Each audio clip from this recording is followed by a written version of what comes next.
Good evening. My name is Martinez Gregory, and I'll be presenting my Cyber Threat Intelligence Plan for CSOL 580, my final project, assignment number 7. Woo!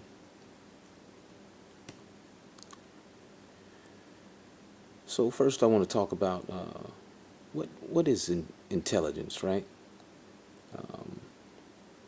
Well, before I get into the definitions of intelligence, I kind of did this a little bit backwards, but I want to just make the point up front that intelligence in and of itself serves a purpose, right?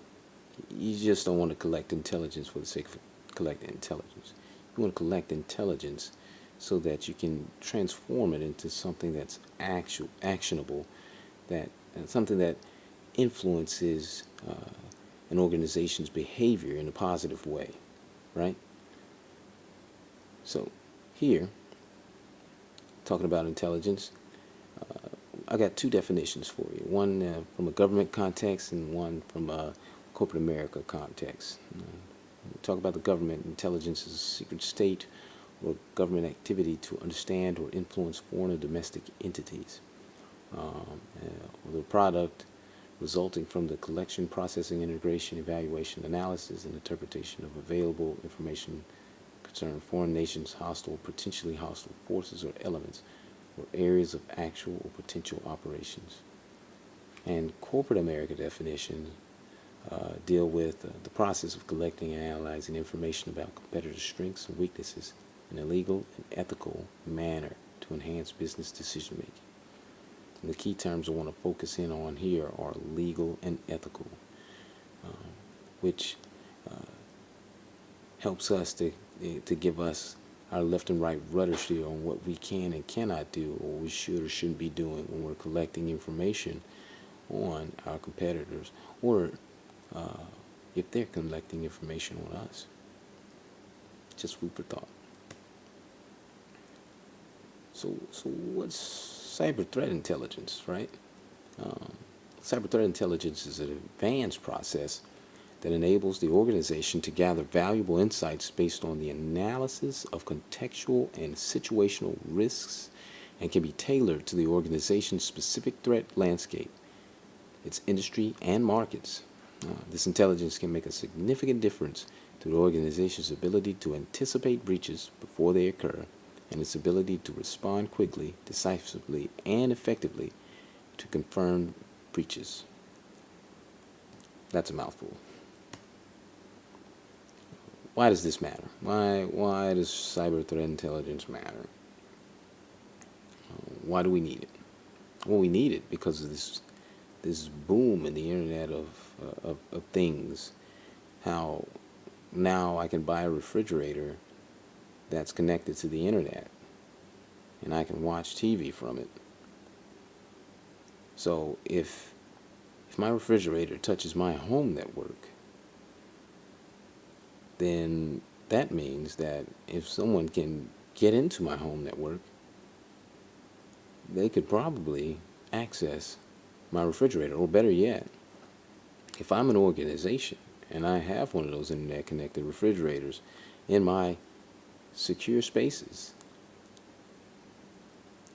and it's not protected, the same considerations to protect it are not taken like you would with, say, for instance, your Cisco router. Then that device is connected to all of your critical, is behind the firewall, connected to all your critical assets, or can potentially touch your critical assets, and an attacker can exploit the vulnerabilities within that refrigerator to get to the things that you're trying to protect. How scary is that? All right. So I'm doing my presentation or using my organization as a guinea pig, right? Many of you know about some of the more prominent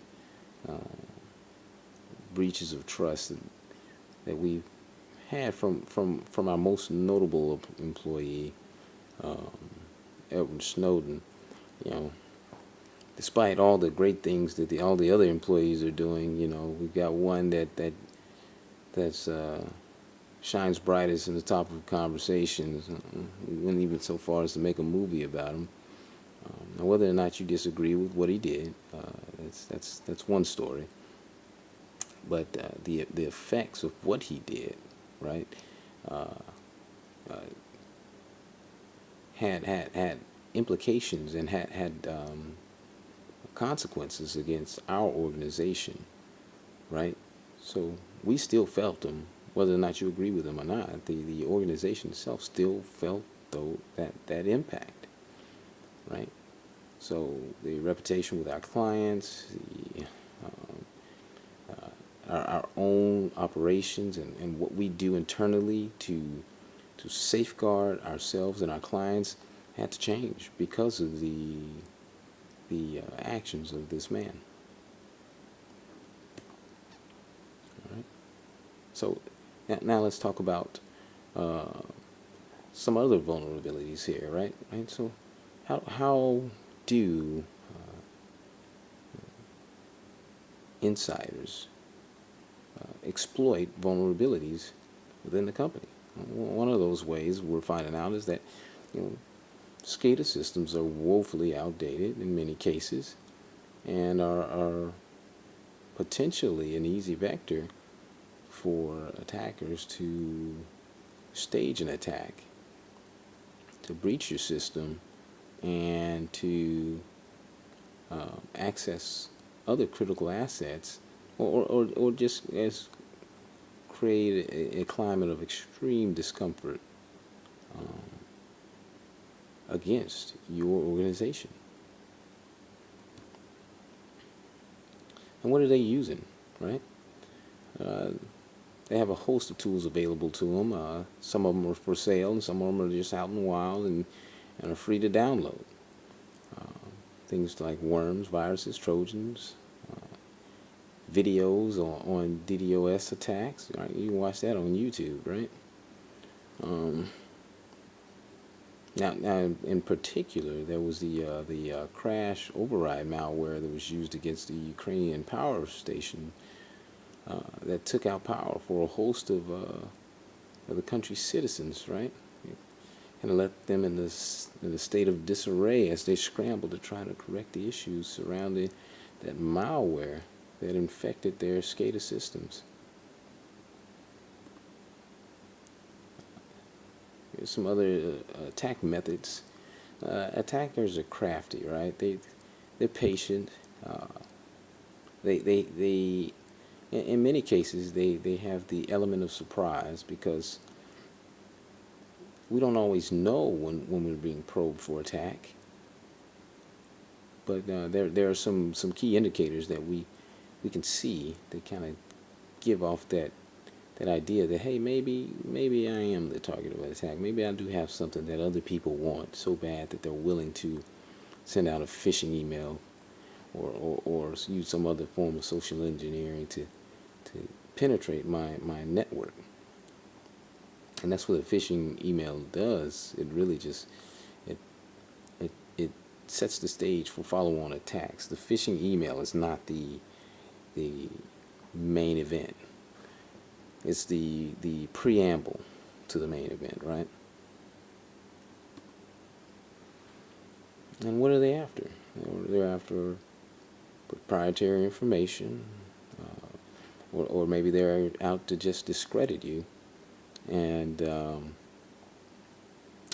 because you've done something that they perceived affects their own reputation, right? You can see that in the case of a competitor, or maybe even an angry client who just feels like, just for spite, they want to get back at you for slighting them in whatever perceived way that they feel they've been slighted.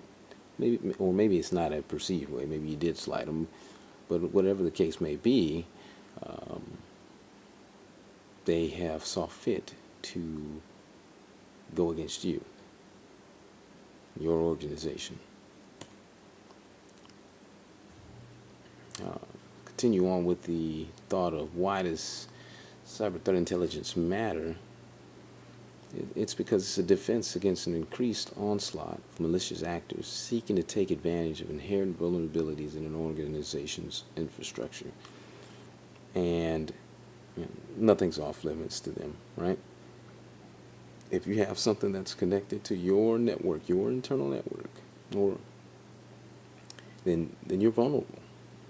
It's a vector of attack. So my proposed plan to mitigate specifically the social engineering attacks that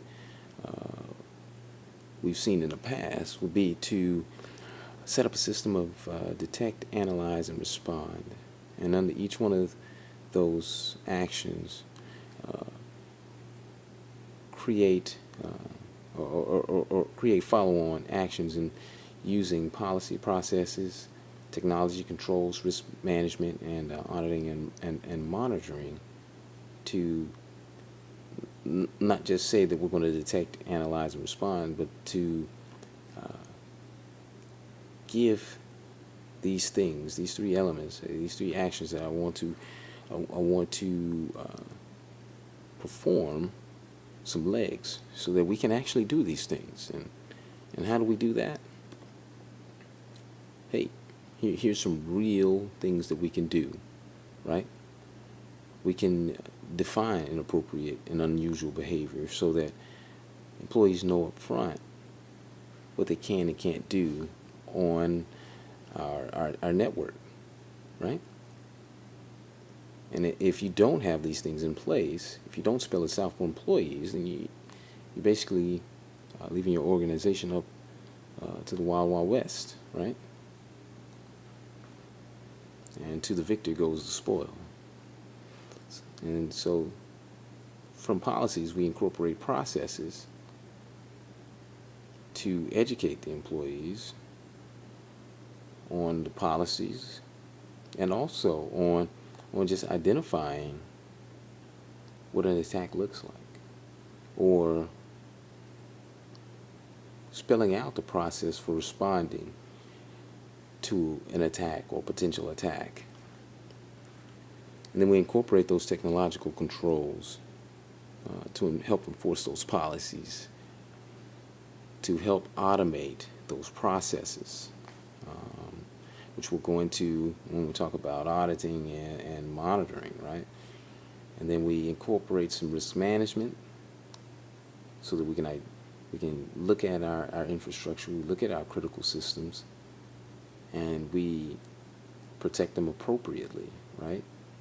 Because we live in a resource-constrained environment, and the fight for the budget is real, for a security budget anyway. It's a real fight, justifying why you need to spend X amount of dollars to protect your critical infrastructure. Sometimes it's a fight fought in futility. And then auditing and monitoring, you want to automate that as much as possible by incorporating things like SIEMs and to capture audit logs and training your security professionals on what to look for as they look through those logs. How do you tailor your SIEM so that you get the information you need so you can turn it into something actionable by just shotgun blasting through your audit logs and just always being behind and never catching up with staying on top of what's actually going on. Here's some additional things that we can do. Kind of like I look at these like follow-on actions, well, like next stage from the previous set of actions. Sorry. Updating policies, training the users, access control technologies, critical systems, identifying the critical systems, rehearsing your your incident response plan.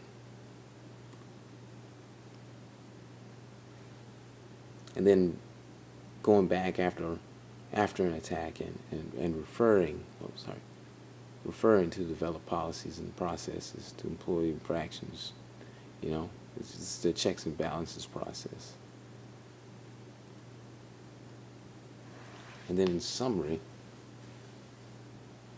I want to just follow up in saying that based on my analysis for this class, the greatest threat for BA lies on the inside, and the cyber threat intelligence plan is to detect, analyze, and respond using policy, processes, technology controls, risk management, auditing, and monitoring. And I want to drive home the fact that leadership must be involved. And this concludes my presentation. Thank you.